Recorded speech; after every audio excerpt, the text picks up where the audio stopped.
You will now be placed into conference.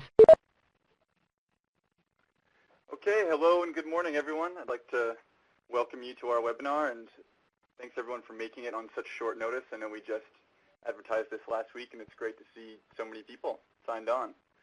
If you haven't yet, feel free to introduce yourself in this chat box in the lower left-hand corner of the webinar screen. It's good to just get a sense of who else is on the webinar, and it's nice to see where everyone else is from, too. I see we've got someone from every general area in the United States represented, so thanks again for making it. And in lieu of giving lengthy introductions to our speakers, I'm going to let them really introduce themselves. But we have Carol Ewell, Ben Newburn, Becky Estes, Shelly Crook, all from the Forest Service. So big thanks to all of you for giving this presentation. And with that, I'm going to switch it over to your slides, and we'll just get started. Oh, and one last thing I forgot. If you have any questions for the question and answer after the webinar, you can type them into that same chat box in the lower left-hand corner of the screen, and we'll save them and field them to the speakers at the end of the webinar. So with that, let's get started, and I'll switch over to the slides. All right, sounds good, Tim. Thanks. This is Becky Estes. I think we're just going to introduce ourselves real quickly. So I'm the Central Sierra Province ecologist, and I work with the Forest Service, and I support the Tahoe, El Dorado, and the Stanislaus National Forests. Hi, this is Carol Ewell. I'm an ecologist with AMSET, which is an enterprise team among the Forest Service, and I'm stationed on the Stanislaus. And then Ben, if you would like to introduce yourself real quick. Sure. My name is Ben Newburn. I'm a fire management specialist with Vegetation Management Solutions Enterprise Unit with the Forest Service as well. And this is Shelly Crook. I'm the Forest Fire Planner here on the Stanislaus National Forest. And I think I'm going to be taking the lead here, so bear with me as I move into the driver position. So I'm going to start with a little bit of background information on the rim fire. The rim fire started on August 17th, approximately 1,500 hours. We've got a picture of the origin area on the lower left, and so you can kind of see if, I don't know if you can kind of tell, I can move that little pointer, if I can get the pointer to work. Not getting the pointer to work. Do I have to drag it? Apparently. There it is. Oh. Okay, there it is. Okay, that right there is a firefighter, just for perspective, and this is the approximate origin area of the fire. The fire was approximately this size at 1 hour after starting, according to the air attack. And this is the following day. The fire had moved up to this ridge line, and that's the ridge line you're seeing here from the opposite side. Okay. This shows you a little bit of the fire history of the area. So you have the perimeter of the rim fire here from the, I believe it was the 15th of September. And so we've got the older fires in yellow and then blue, more recent. And we have the Stanislaus complex is the large one that occurred in 1987, and then a little more recent are these green fires. We've got the Rogie fire, which was actually 9 years after the Stanislaus complex. Kind of shows the opportunity for fire to return after a previous fire, just 9 years prior to the other fire. And then more recently, we've had a smattering of smaller fires out and about, but not a significant amount in the last 20 years. So moving on. Hey, Shelly, Okay. this is Tim. I'm actually just going to chime in and ask if you can speak up a little bit into the phone. We've got a couple people saying they're having a hard time speaking. Okay, I will yell. All right. All right. How's Thanks, that? Shelly. Get it. Okay. So the fire occurred, like I said, it started on the 17th, and this is our ERC chart, energy release component. Shows you how, in this black line, shows you how our fire season went. We did have some significant pulse of rain early in the year. The red line being the maximum for the historic period of 97 through 2012.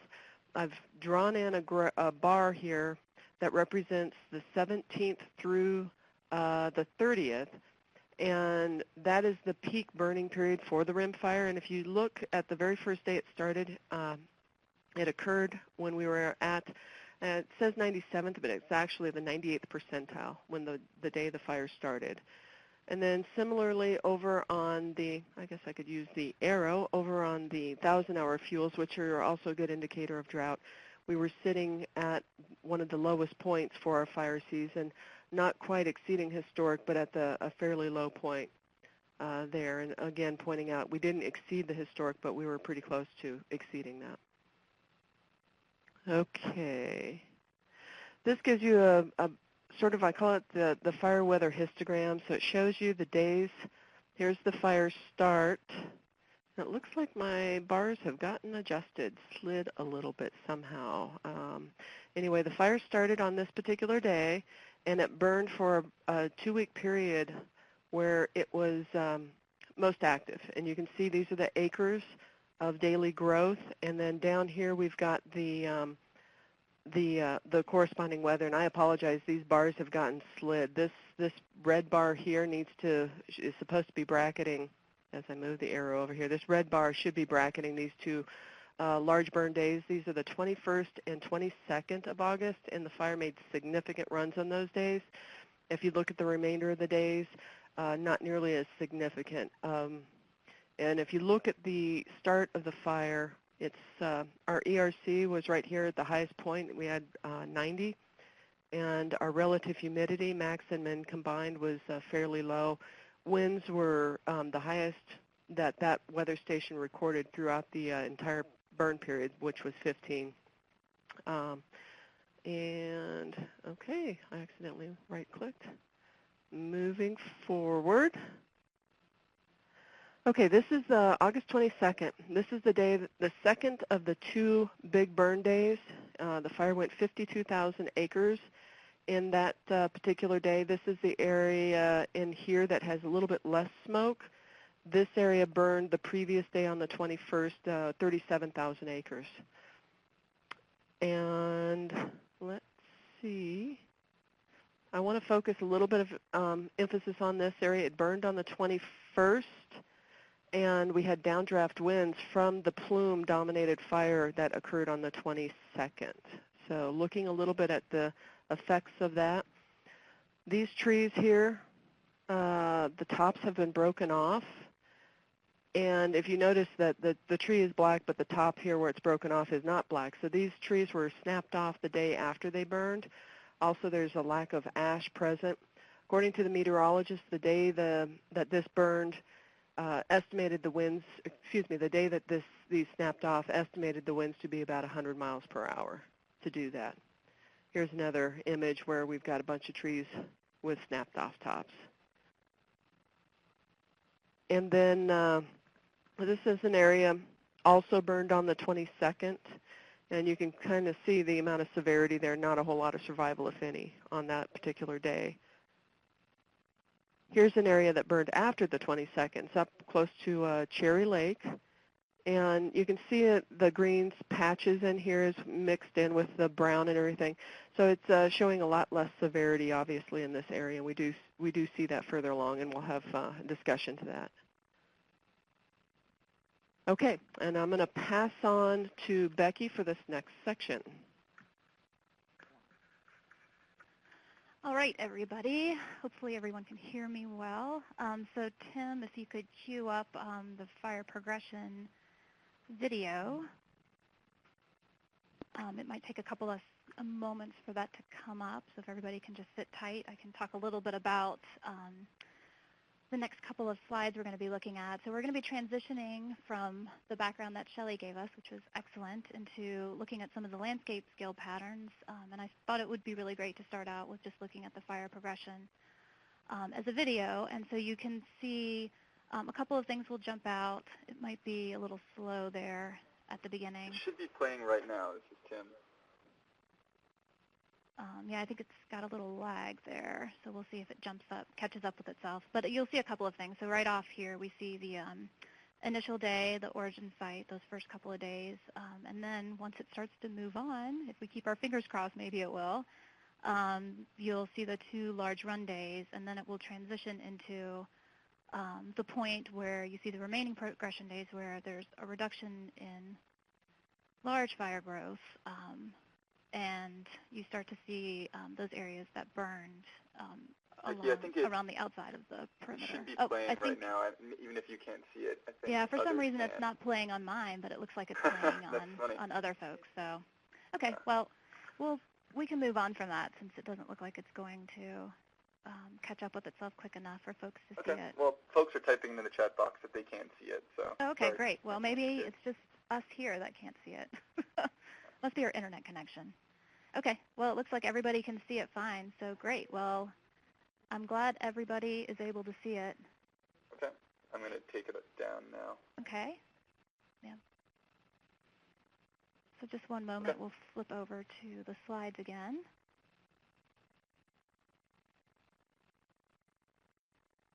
Okay. So it should be showing the next slide now. Yep, so we're back. Here's a static screen capture of the fire progression. So you can see, if those of you that couldn't see it in the video, you can see it here as well. So you can see those first origin days, and then you can see the large burn days, followed by the area around the progression. Mm-hmm. So here you can see those days that burned outside of those two big burn days. So, all right, so moving on. So now I want to talk a little bit about some more landscape scale patterns, primarily vegetative burn severity. And there's a couple of things that I want to point out before we talk about some of the landscape scale patterns for those of you that may not be familiar with what you're looking at on the screen. This is the vegetative burn severity, and it's the RAVEG data. So it's the Rapid Assessment of Vegetation Condition After Wildfire. And these are usually produced 30 days after fire containment for most fires over 1,000 acres. So every fire over 1,000 acres will produce vegetative fire or burn severity maps. In addition, so a lot of these maps are used by managers to prioritize post-fire vegetation strategies. And I just want to recognize that there are other products that also come out of the RAVEG, such as the BEAR soil burn severity, and I just want to recognize the differences between those two. The vegetative burn severity uses the relative difference normalized burn ratio, the RDNBR, which is much more sensitive to vegetation mortality. And so what we're seeing here on the screen is a metric that comes out of this RAVEG data, the composite burn index. And the composite burn index is a field-based estimate of fire effects within the individual strata within a plot. And it estimates the overall impact to a site. So we're seeing the fire effects on vegetation within the rimfire perimeter. And so if we look at some of the patterns within the fire, so if I click on this, I'll move into the next slide. So here is a figure of an all lands look at fire severity within the rimfire perimeter. And so you can see here in the all lands we have about 38% of the landscape was high severity, 27% was moderate, 23% was low, and 11% was unchanged. Additionally, if we look at the Forest Service only lands, we see a pretty similar trend of unchanged, low, moderate, and high severity fire.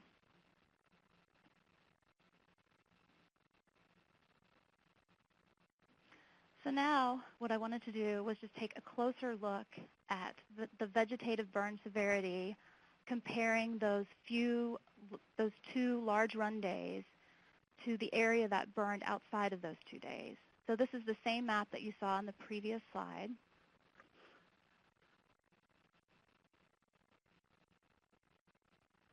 And up in the corner here will be a figure that shows severity on 822 and 823. And I just want to point out that the progression days are slightly different because they're recording the end of that day's progression. So 823 would actually be everything that burned on 822. So you can see that within those two large burn days, we have a significantly greater amount of high severity fire, 62%. 24% moderate, 13% low, and 2% unchanged. So comparatively, if we look at the area outside of those 2 large days, so this is all progressions excluding those 2 days, we see 26% high, 29% moderate, 29% low, and 16% unchanged. So we see strikingly different fire effects patterns when we compare those 2 large run days with the rest of the fire progression.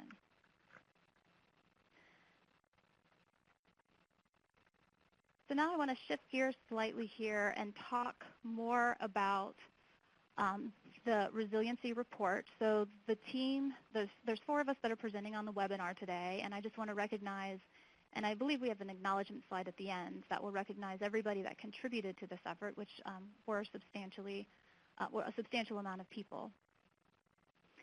So the Vegetation Resiliency Report, the objectives of this, and I just want to point those out here to those that are on the webinar today, so we can frame in everyone's mind the objective for this presentation.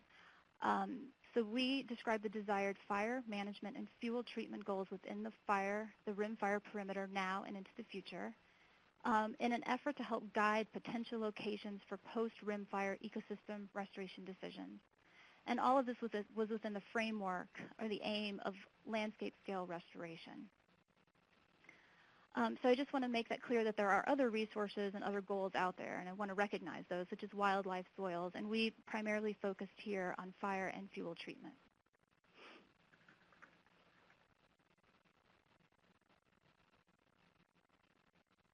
So I just wanted to go back and look at the fire history map real quick.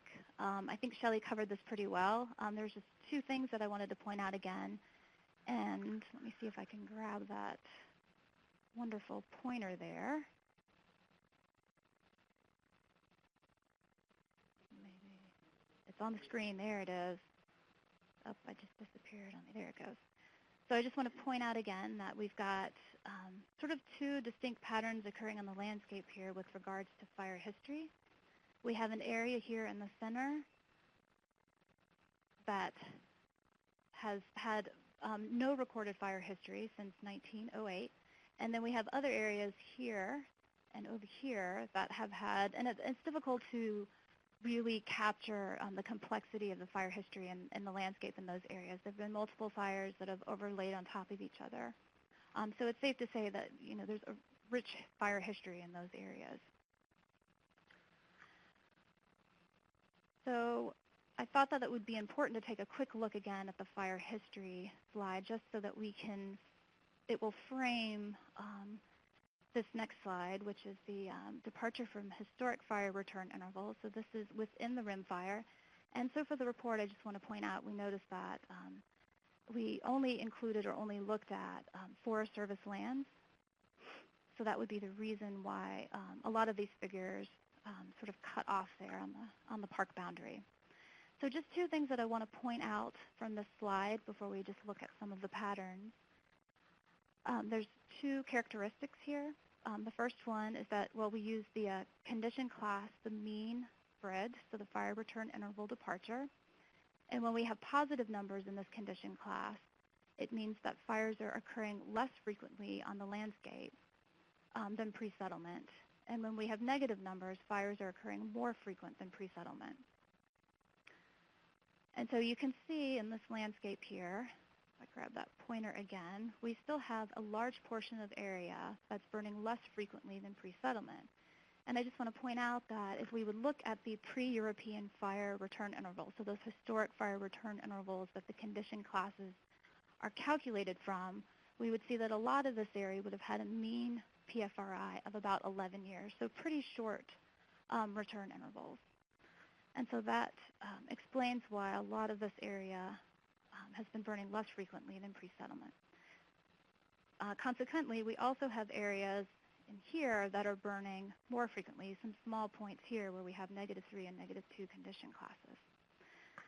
So we definitely see some interesting patterns on the landscape.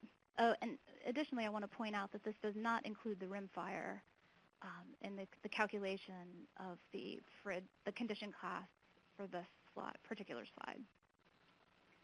So now I believe I'm going to pass over the webinar to Carol, who's going to talk a little bit about some more background for the fire resiliency report. Thanks, Becky. Hi, this is Carol. Okay, so we wanted to dive into some of the background here. This is all based off of 3 GTRs, and I wanted to mention to everybody. The Pacific Southwest GTR 220 and 237 by Malcolm North and others, and then also the Rocky Mountain Research Station GTR 310 by Reynolds and others. We just made a slide of 5 of the key points that we thought were really pertinent. Those are that mixed conifer forests were heterogeneous in space and time, so over the landscape and over the generations. Low to moderate fire severity was the primary driver of this landscape condition.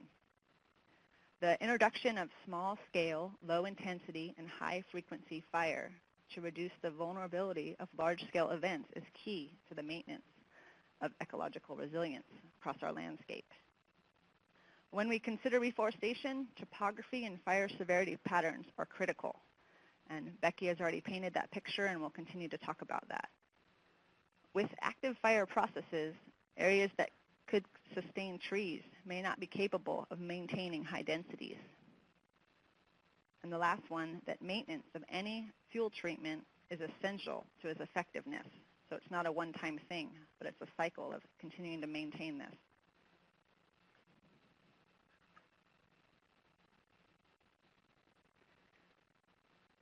So Becky mentioned there was a group of us collaborators that were tasked to design this rimfire vegetation resiliency report. And part of that was the different fire management officers and fuels specialists here on the districts that helped design what should we do now. And we're going to use the 2 words strategic fire management features and strategic fire management areas. And the difference here is the features are the yellow lines. They're linear. I'm trying to grab my pointer. There it is.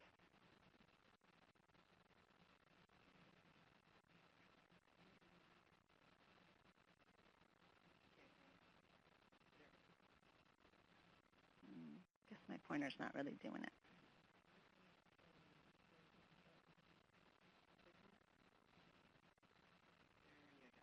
Oh, there it is, a little delayed. Okay. So the features are linear lines. They're yellow on this map, or pink, and I'm sorry, yellow, and then the pink is the areas or the polygons or bigger blob areas. And some of the really square shapes here, at least on my map, show that they're grayed out and they're private land. So along much of the national forests in California, and including the Stanislaus, there's large inholdings by industry or just private landowners that make a pattern of mosaic of ownership across the landscape. And then also I should point out, I think it was mentioned that the entire east side of this fire goes into Yosemite National Park. So you'll see where our lines are no longer being drawn. Thanks, Tim. He's doing our math for us. Okay, so let's further describe the features in the areas. So the features are linear treatments based on existing fuel breaks. They were drawn along topographic features and existing or decommissioned roads. And these were already existing on the land, and or they occurred during the rim fire, or they were already planned fuel treatments that hadn't been implemented yet. The maintenance needs that we thought needed to happen was going to be frequent and intensive, about every 5 years. And the fire behavior goals are to limit flame lengths to less than 4 feet under approximately 97th percentile weather. Also to limit crown fire potential of any kind to less than 10% of the features. Both of these next 2 slides have treatment guidelines that are quite detailed, but in general they're really trying to address understory fuels, the vegetation, like the shrub layer. They're trying to address how many snags will be on the landscape, how many logs or coarse woody debris will be out there, sticks. Also incorporating safety spots, heli spots for emergency evacuation. Also mentions canopy cover and trees per acre. So this next slide set up the same way, talking about the areas. Through history, I know our land management plan mentions the word splats, so strategically placed landscape treatments. A lot of us talk about them as polygons. The maintenance needs are a little bit less frequent, approximately every 10 years. The fire behavior goals are also to have flame lengths averaging 4 feet, but up to 6 feet would be acceptable. Passive crown fire is acceptable, but no active or independent crown fire. So another way to describe passive crown fire is torching of trees. So individual trees can get torched, but no continuous spread across the crowns. Again, the treatment guidelines address the same topics about the amount of snags, the amount of logs on the ground, what the canopy cover should be. And in these areas, it's a little bit more vegetation is allowed across the landscape. And these strategic fire management areas support the strategic fire management features. Maybe I'll jump back to that map real quick. And so you can see how they support each other. Not all of the features have a strategic area associated with them. And this was designed by people that are really familiar with the ground, that were out there during the rim fire or other fire events, and have been on this forest long enough to see the progression of different treatments and how well they work.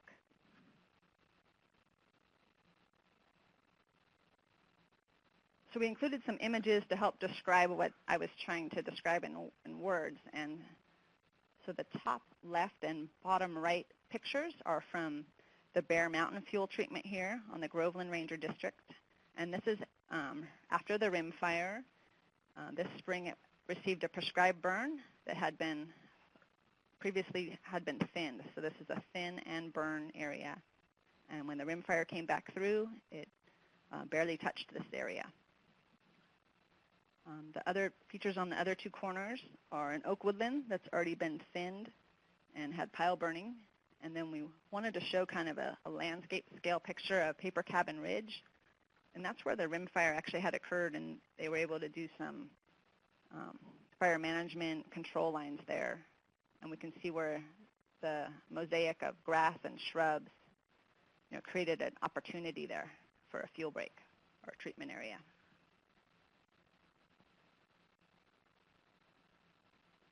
Okay, I'm going to pass it back to Becky. Thank you.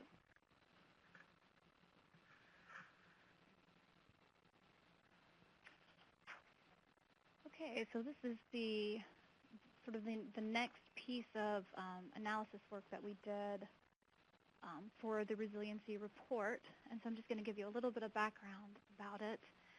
So what we did was looked at cumulative high fire severity areas. So if you can recall the fire history map that you looked at previously, and you could see those areas that had burned multiple times. Some areas within the rim fire perimeter have burned 3 times. Some have burned twice in the past. And so we looked at those areas where we have cumulative severity maps. And so I mentioned earlier when we were talking about the initial rim fire severity map, the monitoring trends in burn severity, which is MTBS database. And they produce maps 1 year post-fire. And they've done this retroactively back to 1984. So we have fire severity maps from 1984 to present. And so you can see, this is just an example on the right that I pulled from a map that was produced for a collaborative group that works on the forest here. And you can see that there's a number of fires that have occurred during the complex. I'm sure some of you on the call are familiar with that area. And so these maps really provide us with an opportunity to review and gain an understanding of both individual and cumulative vegetative fire severity, and to help guide our restoration efforts. So I just want to talk a little bit about some of the methodology that went into determining cumulative high severity areas.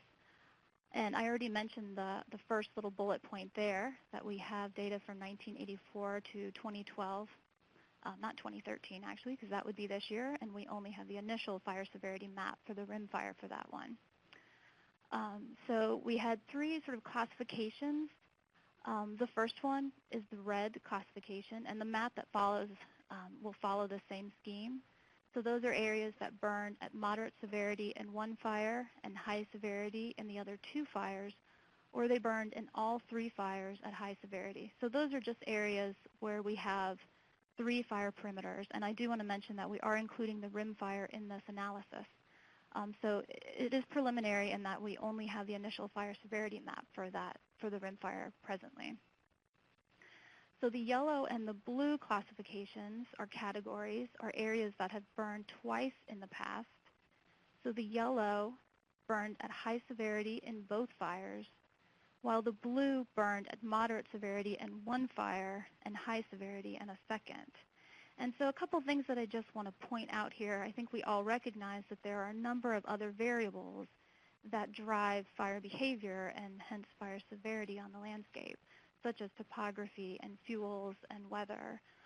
And those we did not account for in this analysis at this point in time. Another just point to bring up is that we recognize that there's a sequential pattern to fire severity. So we could have had a high severity fire followed by a moderate severity fire. And that's not taken into account at this point in time either. So just with those things, keep those in mind when we look at the next slide, which shows us those 3 categories that I've already mentioned in landscape within the rim fire perimeter. And so you can see if this works, okay, that the blue areas make up about 14,600 acres. The yellow areas are about 5,700 acres. And then the red areas are 1,536 acres. And so I'm not going to get into talking about sort of the recommendations from this map specifically. Rather, we've taken all of the different analysis pieces and developed overall recommendations for within the rimfire perimeter. So I think at this point, I'm going to try to get through those last few things and pass it over to Ben. Okay. So talking about fire severity, we're talking about past occurrences and how that will likely affect future outcomes. As we all know, history has a tendency to repeat itself. So the fire behavior modeling that we did is looking forward into what possibly could happen given worst case scenario or a case that occurs routinely during the fire season for select days. Certainly the rim fire experienced that on the 21st and 22nd with the large growth that occurred, the extreme fire behavior that was observed. So for fire behavior modeling, we used two different models. The first one I'll talk about is the FLAM map modeling that we did. The first slide you see here in front of you is depicting flame lengths that were modeled at 97th percentile within the fire area. We were using a landscape that included a fuel loading and vegetation pre-fire. What we're looking for is should things continue their current course, past management practices be continued, if vegetation is allowed to grow back as it has since the fires in '87 and other fires that have occurred in the area, what will continue to happen, and trying to feed off of that severity data that was synthesized by Becky and look at potential future outcomes. So as you can see here, flame lengths, we're looking predominantly at the orange and the red areas where flame lengths are exceeding 8 feet. Flame length is a great precursor for a lot of other things. Can provide a general correlation to a lot of other fire behavior metrics. It's very indicative of the type of potential suppression action that will be needed, whether you'll need hand crews, dozers, aircraft, stuff like that for suppressing a fire. And it's just commonly understood and visualized by most people. So as you can see, there's a lot of red on the map, a lot of orange on the map, and that's pretty telling of the story. And we'll come back to this in future slides as we continue to work through this fire behavior modeling that was accomplished. So this next map is showing outputs from FLAMAP again, this time fire type. Fire type is showing where surface fire will occur and where crown fires will occur. And those crown fires that we're particularly interested in are active crown fires and independent crown fires.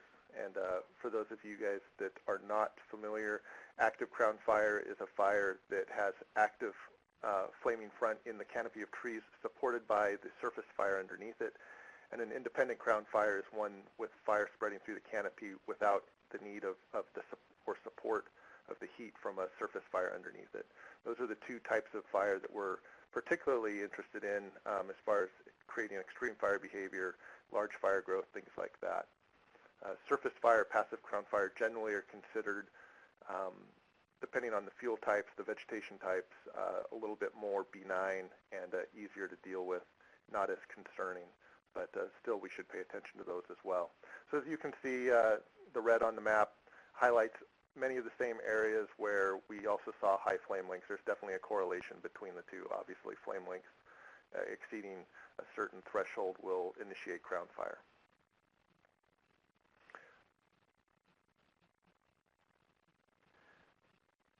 So the other model that we used was a product that was produced by Joe Scott in correlation with some work being done by the regional office in preparation for the forest plan revisions in the Southern Sierra, and that was the fire simulator, or FSIM.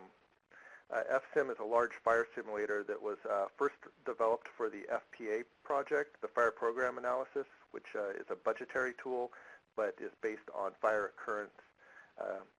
FSIM is a comprehensive fire ignition growth and fire management simulation system. Basically, if you're familiar with FS Pro, those tie-dye maps that you see for individual fires, this is that kind of a model, but taken to a much larger and more time, more seasons are incorporated into this. And so what it's doing is it's taking fire occurrence from the fire history data set and applying that over many seasons under many different weather scenarios, and it's showing what the probability of each pixel on the map is for burning. And so again, the areas we want to be concerned with are in the red. These are areas that are routinely burning year after year, maybe not every year, but certainly have a higher likelihood of burning than these areas that are in blue. And again, you can start to see some correlation between this burn probability and also where Flam Map is showing either fire type or flame length as being a little bit more aggressive than what we may like to have out there on the landscape.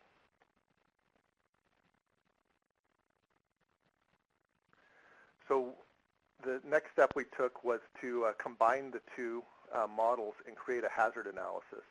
And so Flam Map outputs, we used flame lengths as the variable as the input, and it's going to provide what the potential fire behavior is on the landscape, and then use the FSIM outputs, or the likelihood of that occurring. And by combining the two, we can see where a high likelihood of fire occurring with negative or extreme fire behavior at the same time gives us a matrix that will indicate where fire is going to routinely want to burn in a more aggressive pattern. And so this last map here shows the compilation of those two models. Fire sim probabilities rated low, moderate, high, and very high, and then the flame length brackets of 0 to 4, 4 to 8, and 8 to 11 feet, very similar to the Hauling chart used in fire suppression. And then, of course, we have a last bracket that picks up everything over 11 feet, which at that point, most suppression action is ineffective. So now we can start to see how this all synthesizes together and how you might be able to see where fires are going to have a high likelihood of burning, but then also when those fires do have that high likelihood of burning, where the fire behavior resulting from that fire is going to be something that will be difficult to control. And that means one of two things. Either we should just avoid those areas knowing that there's not a lot we can do about it, or we need to take a proactive stance and try to manage those areas of the landscape so that when fire does occur, it doesn't occur with such vigorous fire behavior.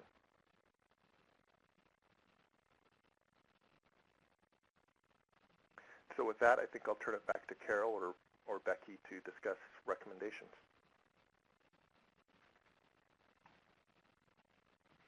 Okay, so this is Becky back on, and so now we're going to transition in to talking about some of the recommendations from the different pieces of the report at this point. So the first one that is on your slide there is to consider the cumulative high, moderate fire severity patterns in terms of unsuitable for fire-sensitive management investment.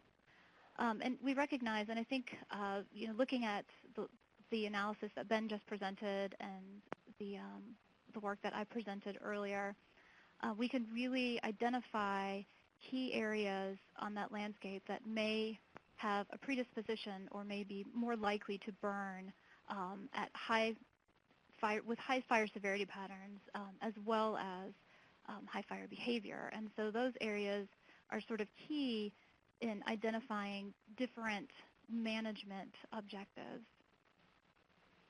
And in addition, those areas may be possible candidates for reintroduction of fire on the landscape.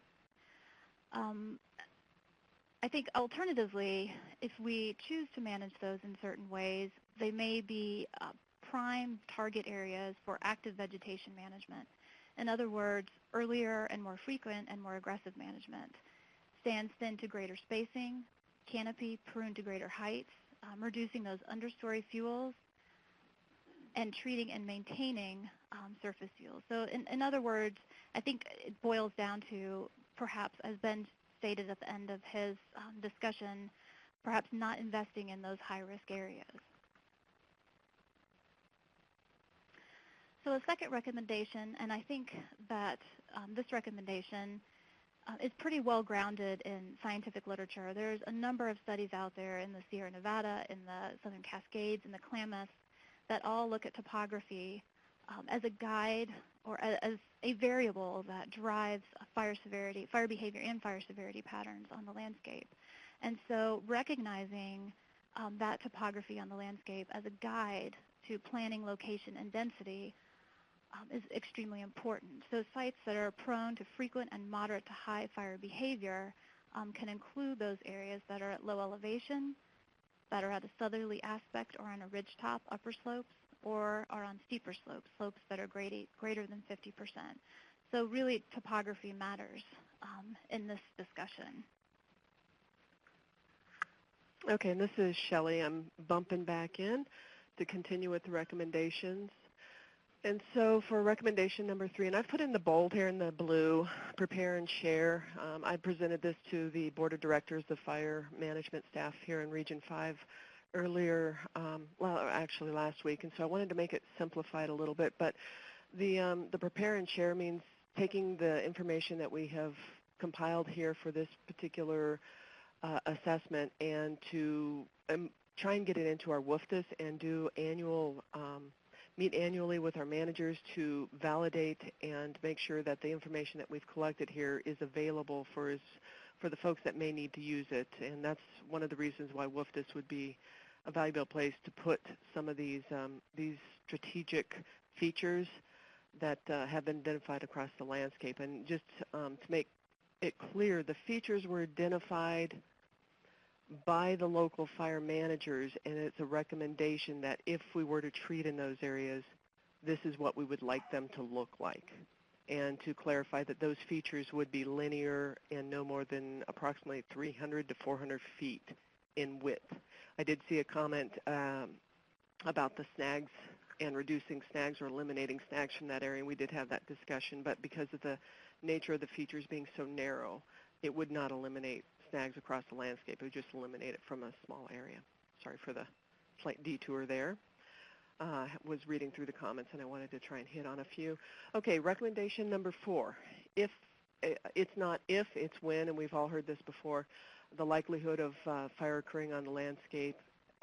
We know it has. We've seen that the potential for the fire to come across this landscape repeatedly is historically been there. So just making sure that we're prepared for that, trying to get ahead of the curve. Number 5, fix what we know is broken. There's a lot of areas out there that still have a significant dead component or overstocked, and so taking advantage of what we have learned from this particular experience and trying to treat those areas that we know are still prone for increased fire intensity in the future. And then number 6, bend now or break later. One of the things we discovered, one point on that picture that Carol referred to, the Bear Mountain treatment area, the scorch and mortality that you saw in that particular slide was not from the rimfire. It was actually from the prescribed burn in April. And some of the local managers here were very unhappy with that amount of scorch.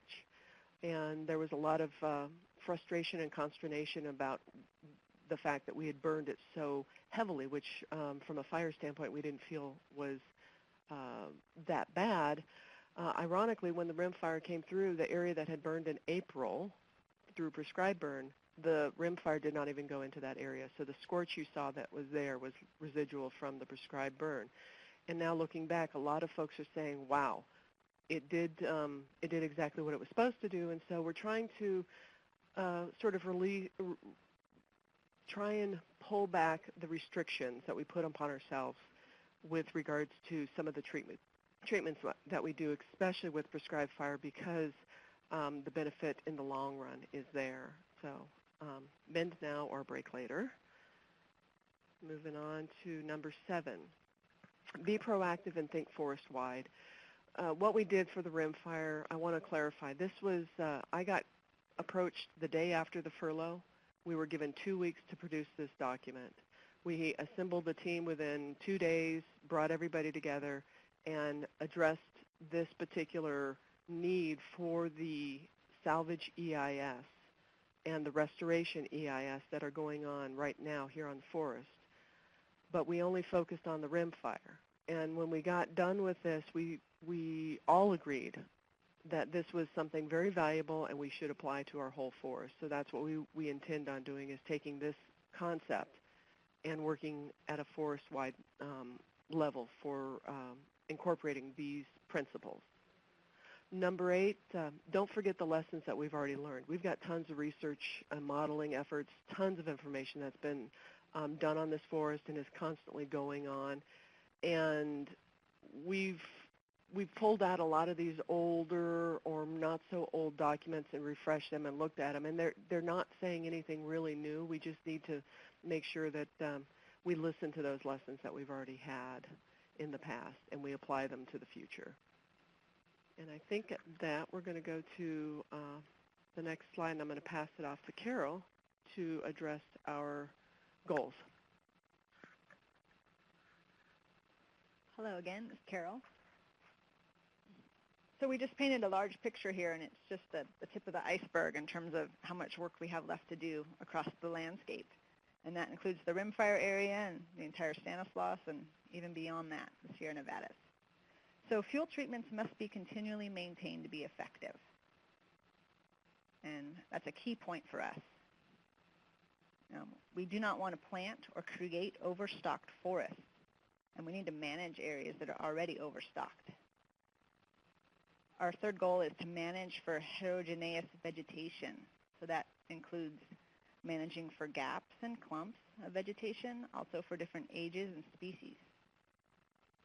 We need to prepare landscape-scale vegetation to enable the reintroduction of fire as an ecosystem process where this is appropriate.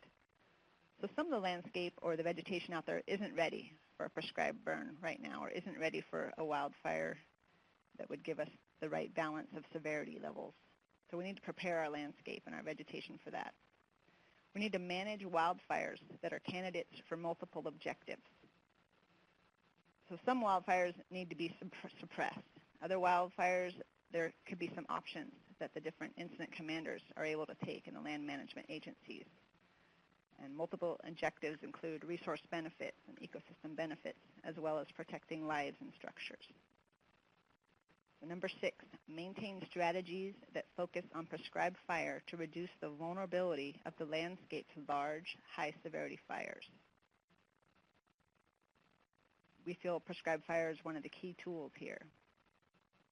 And number 7, expand opportunities to increase the application of fire on the landscape, which would enable larger burn compartments to be completed. There's some problems we have with our staffing levels, how many firefighters and land managers can be dedicated to certain areas. We have air quality constraints and things like that. So I think that's the end of our show here. We wanted to acknowledge all the different people that helped create this start towards resiliency for the rimfire area. And we're open for questions. We saw a lot come in.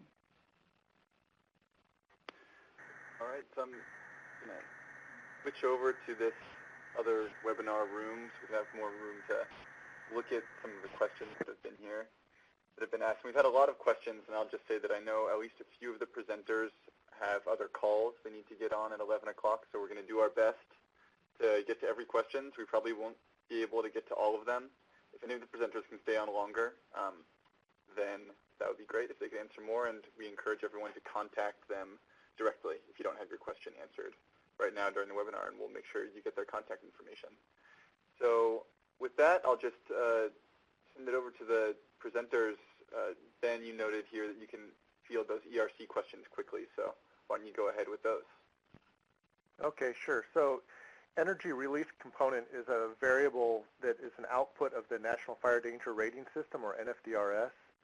The outputs of NFDRS are what controls the Smokey Bear sign you see when you enter the forest that tells you where the fire danger is for the day. It dictates staffing levels for suppression resources and things like that. Particularly, energy release component is a characterization of the seasonal fire danger trend resulting from primarily fuel moisture conditions. It's a relative index, and it needs to be compared within that same area compared to historic conditions. So it's not really fair to compare an ERC in one place to the ERC in another place because they vary across the landscape. But an ERC at a particular location from year to year can be compared to the past conditions to give you an idea of where you are as far as a trend in fire severity, or not fire severity, but fire danger. The ERC is heavily weighted towards large fuels, large diameter fuels such as logs, and also live vegetation, so brush and some of the live plants, the plants that are growing out there in the landscape that can contribute to fire behavior. One important characteristic about ERC is that it does not take into account wind, and wind obviously is a big factor in fire behavior and fire spread. And so oftentimes you'll see ERC paired with wind, as you saw Shelly do in one of the slides early in the presentation, because the two combined together then give you a better picture of the overall situation. And that is ERC. All right, thanks, Ben. And maybe, I don't know, I understand that maybe some of these questions for the presenters you might like to address first if they're more relevant to the workshop you're leading that's attached to this webinar. So I can let you address questions, or I can just run down the list, and I'll leave that up to you. I think if you just run down the list, I think we'll be fine. Okay. All right, so then the next question is from Andy Crook, and he's asking for a definition of landscape scale. What does that mean in terms of size, area, et cetera, in reference to restoration goals? So this is Carol, and for landscape scale, it has multiple different spatial scales, I suppose. We talked about the rim fire as a landscape itself, but a lot of the time we talk about a fire shed or a watershed. So the whole connected valley from the headwaters, all the way down to lower elevations. So often landscape scale to us means, a watershed scale or a fire shed scale. So we've talked about the Stanislaus as one type of landscape scale, and then we've also talked about the Sierra Nevada. So it sort of depends on the context. And for our presentation, we really focused on the rim fire as the landscape, but we did include in our recommendations, a broader look to the connected watershed. Okay, thanks. And the next question is from Rena Escobedo, and she asks, will you be showing the 2 large burn days over historic fire areas in reference to FRID data? So if there's some way for her to access that. Okay, so this is Becky. No, we haven't looked at that yet, but I think I can probably deduce what they're interested in and just understanding what the historic fire history was in those areas, in those 2 large burn days. I imagine it was probably pretty variable. I think some areas were probably, if you recall, the FRID had, burned more frequently, and then other parts of that landscape, or not the landscape, but other parts of those 2 large burn days were probably in those areas that haven't had any recorded fire history. So just off the top of my head, I think that's probably answers that question pretty well, but we haven't looked at it specifically. Okay. Thanks, Becky. And then the next question is from David Godwin. He asks, with regards to the Ravage RD-NBR map, were CBI field plots used to assess the accuracy of the burn severity classification? That question wins the award for most acronyms. Yeah, Thanks, I agree. So this is Becky again. And no, they have not been. I mean, so let me back up a little bit. The Ravage RD-NBR data, as well as the MTBS data, has been field verified. At least the calibrations for those classification methods have been very well field validated. However, they haven't been specifically done within the rimfire. Okay, and the next question is from Patrick, and he's asking, are these, in reference to the strategic fire management areas and features, are these recommendations that were listed earlier for future management features and areas, or are these for existing features and areas? And that's in reference to... Yeah, go ahead. Okay, sorry. I'm gonna apologize to this Shelly Crook. We're passing a phone back and forth, so apologize if it sounds disjointed over here. I believe I'm addressing number 6. Correct. Yeah, these strategic fire management areas and features are recommendations for future management practices. That is true. The FMOs and their fuel specialists came in and sat down with the map, and they described and defined the areas where they felt they had the most strategic opportunity for managing fires. In other words, for lack of a better way of putting it, the features were what we would normally call a fuel break, and the areas were those areas where the fuel break might not be adequate without reinforcing in the adjacent areas. We identified these on a map.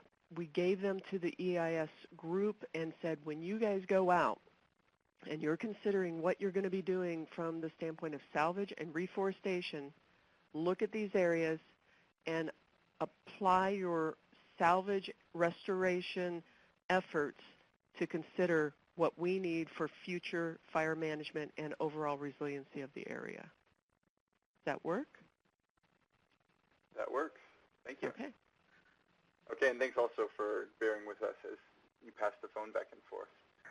So if you'd like one of you to address question number 7 from Pam Flick, what date did the Bear Mountain area burn during the rim fire? Okay, the Bear Mountain area, I was just digging desperately on my computer trying to find the exact date that it burned.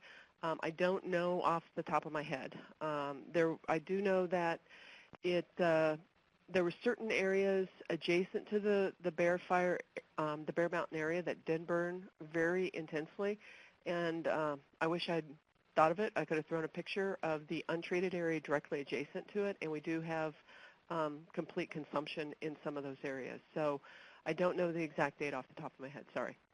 Okay, that's all right, and maybe Pam can just follow up if she would like to know. Okay. So next is question 8 from Scott Williams. Will this analysis be combined with National Park Service work into one final report? And if not, why isn't this an interagency effort?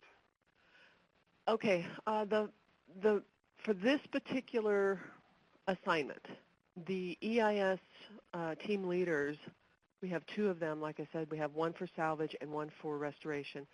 Both of them came to me. This is the team leaders for the Forest Service side. So that was their primary objective, was having us provide them a tool to help them design what they were going to be doing and need to do in their EISs.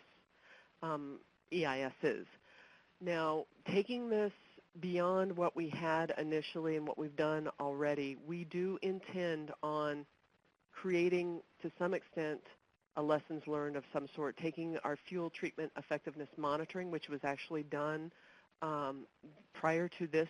We did the required fuel treatment effectiveness monitoring, and we would like to take what we learned from that, which was done to some extent interagency with the park, but not completely, and we would like to create a new document, and we have actually Neil Sugahara, the regional fire ecologist, is currently working on leading that effort, and there's both myself, Carol, and Becky are all going to be working on that. So it is going to happen.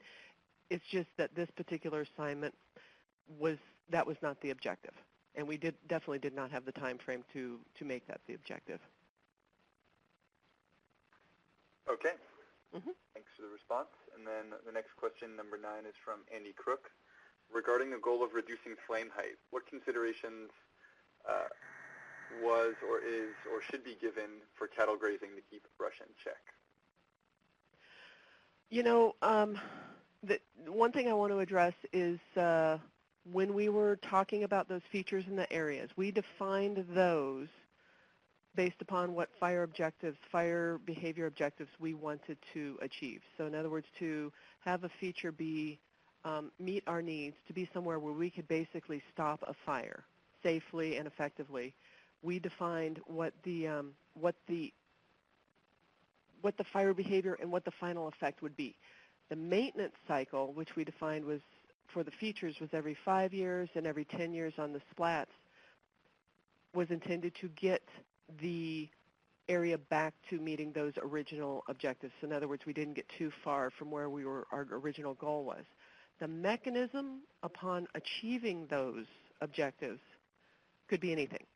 And that was one thing when we discussed this with the team leaders for the EIS, and actually what I talked with the folks in the regional office is we are not telling them how to treat it, we're telling them what we want left over. So no tool is left out of the toolbox. Okay, and question number 10 was addressed by Shelly in her comments. So during the presentation, so we're going to go ahead to number 11, which is a comment from John Buckley, stating it's interesting to see that the Hells Mountain area northwest of Cherry Lake is shown in the FSIM burn probability model to have a low probability for annual burning. Yet in reality, the area was incinerated in the Granite Fire and again in the Rim Fire. So this is Ben Newburn. I can field that question. So the FSIM modeling is simply a probability model, so there are opportunities for areas that might show low probability for burning to burn consequently a couple of times in a short period. Again, it's just a model, so there is an amount of error that goes into it. Also, another thing to think of.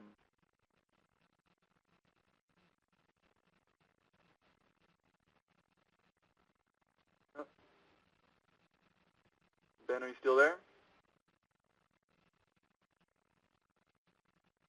Well, it sounds like we might have lost Ben. So Ben was also going to answer question 12. I don't know if any of the other presenters would like to take a crack at those, or we could go ahead to 13 and hopefully Ben can call back in. I think we should pass to 13 because I think Ben should answer those. Okay. So sorry about that, folks. So let's go ahead with question 13 from Joe Christie. Would you please write out the citations of the reports cited? I believe Carol is doing that right now. Is that correct? Yes, she is. So we're doing that as we speak. Great. That's great immediate response. And then number 14 is from Mary Inns. Where and how can we see a close-up view of these maps in order to locate specific areas or property for other property owners, such as owners of private inholdings? Well, we have maps that are of larger scale. In other words, the big wall maps that we have electronically. I have no problem sending those out to anybody that wants to see. I don't believe any of these have been considered, not available for distribution. So speaking with like the progression map or the severity map, we should be able to provide those to folks. Okay. Great, and maybe I can get a link from that. Yeah, if somebody wants to, just contact me and I'll let you know how we can get those. Great. And then question number 15 is from Craig Thomas. How did the plantations factor into fire severity? The plantations, with regards to the plantations from '87 and then again in the Rogie fire, we had more trees planted. A lot of it, their survivability had a lot to do with where they were located, their aspects, steepness of slope, and sort of to some extent, when Becky talked to the severity patterns that occurred historically, that those historical patterns played completely identically across the landscape in those in the plantation areas. So in other words, we saw the same areas have the same high fire severity in those plantation areas. The granite fire, where there was a lot of plantations over there, did receive quite a bit of high fire severity. But I do want to point out that the days that the fire made the significant runs, as Becky pointed out, there was a significant amount of high fire severity. So it's really hard to say what it would have looked like if those particular days had burned in a more moderate condition, more similar to the rest of the fire. So the plantations did not fare well for the most part in a lot of the areas. Just put it in a nutshell. I'll leave it there. Thanks. And Ben, did I hear you beep back into the call? Yeah, I did. I think I lost my voice over IP. Oh, okay. No problem. So, anything else that needs to be covered by me as far as the FSIM probability? We ended up skipping question 11 and 12. If you could address the Cherry Lake area that you were talking about when you were just cut off. I'll repeat the question. John Buckley noted that the Hells Mountain area northwest of Cherry Lake is shown to have a low probability for annual burning. Yet in reality, it was burned in the granite fire and again in the rim fire. Sure. So, just a Reader's Digest version of what I had said earlier. The probability model is simply that, a probability model. So it's not going to dictate fire behavior. So when you say it was incinerated, all the FSIM probability model is going to do is show fire visiting that pixel. It's not going to show what kind of fire that site is going to experience.